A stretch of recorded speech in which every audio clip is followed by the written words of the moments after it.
part of the rise of the bear. From our text, it speaks about what is primarily a Muslim alliance. Ezekiel lists the nations, not only identifying Russia, but lists the other nations that are going to join Russia in the attack on Israel. Let's look at these. We'll go through these quickly. Rosh, the Bible identifies, which I said, of course, from the 6th century. This is a group of people living in the southern Russia. They were called the Rash, the Reshu, the Ross. This is where we get the term Russia from. They, of course, will lead this. Gog, the leader, will bring these people. The land of Magog. The land of Magog, if you look on this, Magog is what we would say now as the stands.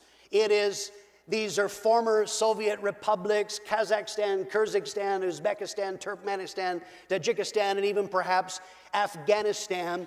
That is all in the area identified there as Magog. Meshech and Tubal. This is part of modern Turkey. Persia. You know, if you meet an Iranian today, they will tell you, I am Persian. They don't say Iranian. Persia is today modern Iran. Then it speaks about Ethiopia, which is now to us, that's one nation. Ancient Ethiopia was, it encompassed more than just what is now Ethiopia. It was the land south of Egypt. It would be the modern country of Sudan. That's primarily what it's talking about. Put is Libya, and perhaps a little bit wider, Algeria, Morocco, and Tunisia. And then Gomer and Togarmah are both part of modern Turkey. Verse 9, the prophet added that the nation will have many peoples on its side. But here are the main players. It is Russia, it is the stands, it is Iran, it is Turkey, it is Sudan, it is Libya. What is it that all of these nations have in common? It is their hatred of Israel and the Jews. Here is Russia. They have a long history of anti-Semitism, of anti-Jewish riots. These were called pogroms. There should be a picture there. In the pogroms, they killed more than 250,000 Jews just in these anti-Jewish riots. Here's a quote from Alexei Mitrofanov. He is the number 2 in the LPDR, a large political party. He says, I know people in the Russian military, very nationalistic people. They have ideas that the Jewish people have ruined Russia, and they have an idea to attack Israel. It's interesting that the Ukraine's president, Vladimir Zelensky, he is Jewish. And perhaps this adds to the animosity because Russia has a history of anti-Semitism or being against Jewish people. All of these allied nations, I want you to notice there, they are all Islamic nations. Every single one of them, outside of Russia, and Russia does have some Islamic people, but all of the other nations, they all are Islamic. They all want to see the nation of Israel destroyed. We have Iran. In their, they regularly call for death to Israel. They regularly call for revenge against Israel. They are demanding that Israel be pushed into the sea. They put huge amounts of money financing terror organizations like Hezbollah and other nations that are proxies to attack Israel for them. Then we have Turkey. Turkish President Erdogan, he spoke these words, conquest is Mecca, conquest is Saladin, that's a former Muslim conqueror. It is to hoist the Islamic flag over Jerusalem again. This is what he wants. This man has spoken. And what he is wanting is Jerusalem must be claimed for Islam. Sudan, the Sudanese government invited Osama bin Laden to Sudan and became a safe haven for jihadists. Osama bin Laden lived in Sudan and was protected there from 1991 to 1996. So think about how smart God is. Remember, we're talking more than 2,500 years ago, a nation that doesn't exist. And he says, part of how will he have power with these people is that our text says, verse 7, you will be a guard for them. Or some translations say, you will arm them. Think about that.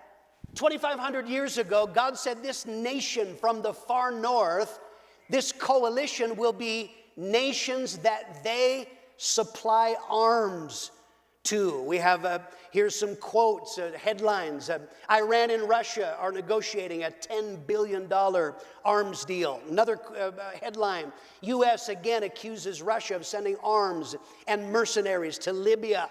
That's which is listed in our text. Here's another headline, Turkey's arms deal with Russia is an affront to NATO.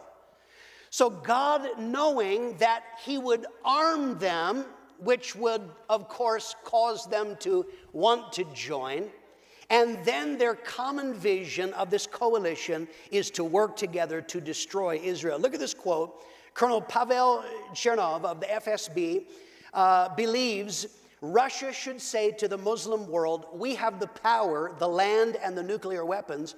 You have 1 billion people living bombs. Let's work together to destroy Israel.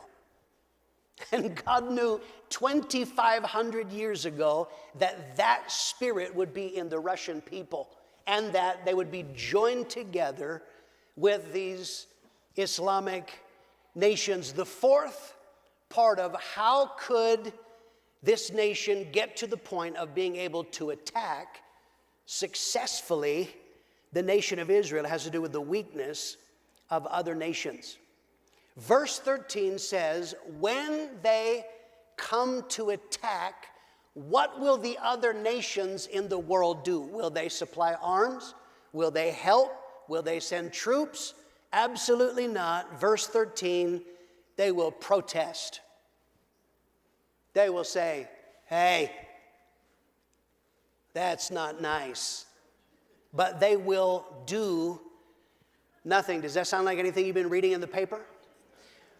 Part of Vladimir Putin attacking the Ukraine, he wants to control the Ukraine, but more than that, he is deliberately trying to expose the weakness of the West. For years, there is this competition. Other nations, are they going to lean toward the Western nations, the United States and Europe, or will they lean toward Russia?